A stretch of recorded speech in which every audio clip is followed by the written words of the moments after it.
लगेगी आग तो आएंगे घर कई जद में, यहाँ सिर्फ हमारा मकान थोड़ी ना है। दोस्तों ये लाइनें हैं राहत फतेह इंदौरी साहब और सटीक बैठ रही हैं कि जब यूपी में लोगों के घरों पर बुलडोजर चल रहा था, दुकानों पर बुलडोजर चल रहा था, तो कुछ लोग इसको सही बता रहे थे, इंस्टेंट कार्रवाई का न्याय की बात कर रहे थे।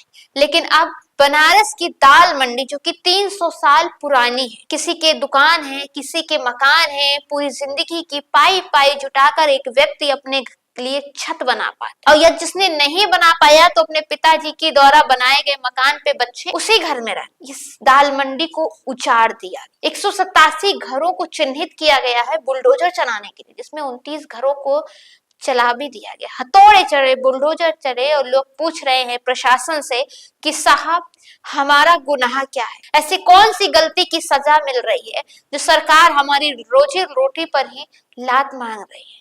जिस सरकार को हमने बनाया, जिस सरकार से हमें बड़ी उम्मीदें थी कि सरकार हमारे साथ काम करेगी, हमारे सपनों को साकार करने में हमारी मदद करेगी, हमारे बच्चों का भविष्य बनेगा, आज उन बच्चों के सर से छत छिन रही है। एक व्यक्ति ऐसा जिसने पेट्रोल डालकर अपने घर पर आग लगाने का प्रयास किया, खुद भी जलने का प्रयास किया। दोस्तों ये लोग कोई आतंकी नहीं थे, इनके घर कोई अवैध नहीं थे। 300 साल पुरानी दाल मंडी है, जिन लोगों के घर बने थे, किसी को दुकानें थी, और अब सिर्फ प्रधानमंत्री जी के जो संसदीय क्षेत्र है वहां का रोड चौड़ी होनी है, इस वजह से लोगों को बेघर कर दिया जा रहा। और सबसे बड़ी चीज कि लोगों से छत तो छीनी जा रही है, उसका कोई मुआवजा नहीं मिल रहा है, कोई भी मुआवजा नहीं मिल रहा है। कोई ये भी नहीं कि उनको एक घर से दूसरे घर शिफ्ट कर दिया जाए, ऐसा भी कुछ नहीं है। भाई आपका घर गिरेगा, आप कहाँ रह रहे हैं, आप अपने पड़ोसी के यहाँ रह रहे हैं, आप अपने रिश्तेदार के यहाँ रह रहे हैं,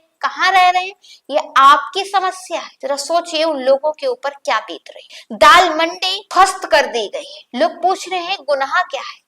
प्रशासन कह रहा है कि ये तो साहब बहुत पुराने 100 साल पुराने मकान है, सब जर्जर व्यवस्था में है, इसलिए इनको तोड़ा जा रहा है। लोग कह रहे हैं कि प्रशासन हमें गुमराह कर रहा है, हमें कोई लेटर नहीं दिया गया, हमें कुछ बताया नहीं गया, हमें कोई मुआवजा नहीं दिया गया, और हमारे घरों को चिन्हित करके उस पर बुलडोजर कार्रवाई शुरू हो गई।